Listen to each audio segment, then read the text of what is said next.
आज इस अवसर पर मुख्यमंत्री धामी ने कहा कि आम आदमी पार्टी प्रदेश से साफ हो चुकी है। पहले कर्नल अजय कोटियाल ने भाजपा के सदस्य ग्रहण की और अब दीपक वाली भाजपा में शामिल हुए।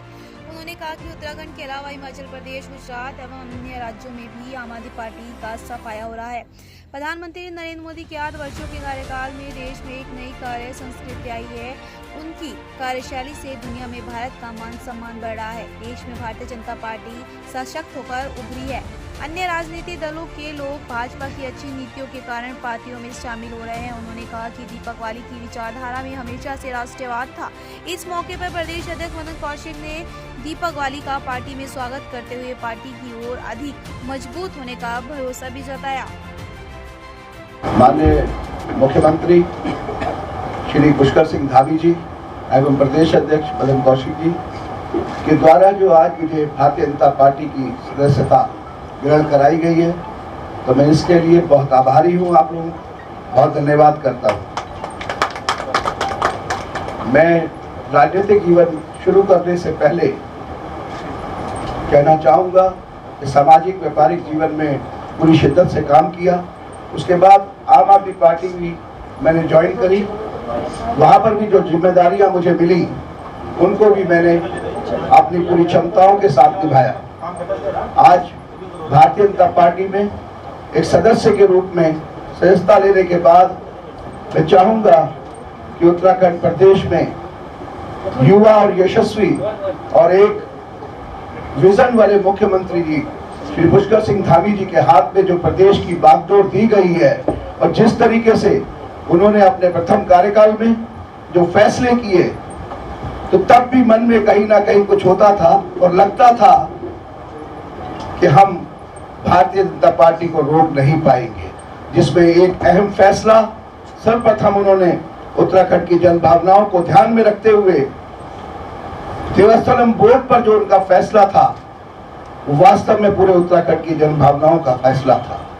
तो माननीय मुख्यमंत्री जी ने अपने द्वितीय कार्यकाल में, उसमें कहने की जरूरत नहीं है, देश के अंदर 93% वोट परसेंटेज लेकर जो जीत हासिल की है, चंपावत की सम्मानित जनता ने जो जीत दी है, उसके बाद कुछ कहने के लिए बाकी रह नहीं जाता है। तो माननीय मुख्यमंत्री जी जिस युवा सोच के साथ प्रदेश के हितों को ध्यान में रखकर कार्य कर रहे हैं, तो सिर्फ इसलिए कि मैं एक दूसरी राजनीतिक पार्टी का सदस्य बनकर विरोध की राजनीति करता रहूं, ये कहीं ना कहीं मेरे आत्मा और मन को कचोटता था।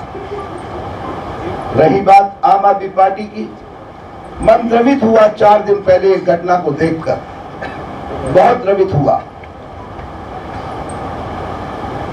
पाकिस्तान में जब एक घटना घटी और उसका वीडियो यहाँ तक पहुंचा, जिसमें एक हिंदू महिला को बालों से खींचकर अपहरण किया जा रहा था और भगवान बजरंगबली जी के मंदिर को तोड़ा जा रहा था, और उसमें आम आदमी पार्टी के शीर्ष नेतृत्व की चुप्पी ने मुझे परेशान कर दिया। और उसके बाद मुझे लगा कि राष्ट्रवाद कहने से या खाली रंग दे बसंती गाना चलाने से, जहां भारतीय सेना विश्व को बेहतरीन सेना बनाने की दृष्टि से आज कैबिनेट कमेटी और सिक्योरिटी ने ऐतिहासिक फैसला लिया है। युवाओं के लिए 4 साल सेना में भर्ती कराया जाएगा। इसके दौरान उनको अच्छा वेतनमान देने का काम भी भारत की सरकार के द्वारा होगा। सेना की 4 साल की नौकरी के बाद युवाओं को भविष्य के लिए अन्य अवसर भी दिए जाएंगे। 4 साल की नौकरी के बाद उनको सेवानिधि पैकेज भी मिलेगा। इस योजना के तहत भर्ती किए जाने वाले ज़्यादातर जवानों को 4 साल बाद मुक्त किया जाएगा। हालांकि कुछ जवान अपनी नौकरी को जारी भी रख पाएंगे। उत्तराखंड सरकार, क्योंकि ऐसे अग्निवीर जो भी होंगे, उन अग्निवीरों को अपने यहाँ, जो हमारे यहाँ पर पुलिस की भर्ती होगी, उस पुलिस की भर्ती में हम प्राथमिकता से उन जवानों को अपने यहाँ पर अवसर देंगे और उनको प्राथमिकता से सेवा उनकी यहाँ पर भी शुरू हो, उसके लिए भी हम लोग काम करेंगे।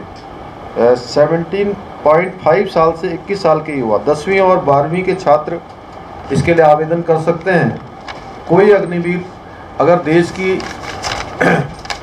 सेवा के दौरान शहीद हो जाता है तो उसके परिजनों को सेवा निधि के अंतर्गत 1 करोड़ रुपए से भी ज़्यादा की राशि ब्याज समेत मिलेगी। इसके अलावा बाकी बची नौकरी का वेतनमान भी दिया जाएगा।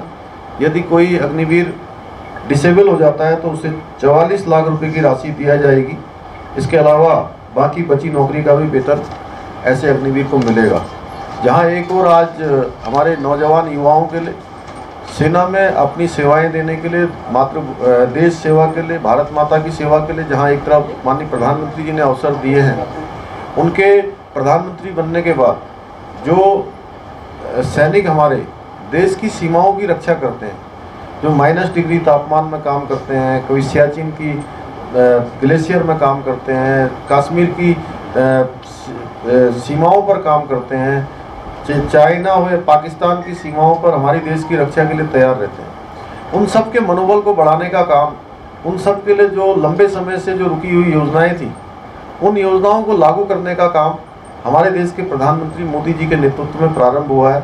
चाहे उसमें उनकी बूट की सप्लाई हो, जैकेट हो, अच्छे रक्षा उपकरण हो, ये सारे उपकरण जिसकी फाइल पिछले लंबे समय से लंबित थी, वो सारी फाइलें स्वीकृति की ओर तब आई है जब प्रधानमंत्री के रूप में माननीय मोदी जी ने काम करना शुरू किया है।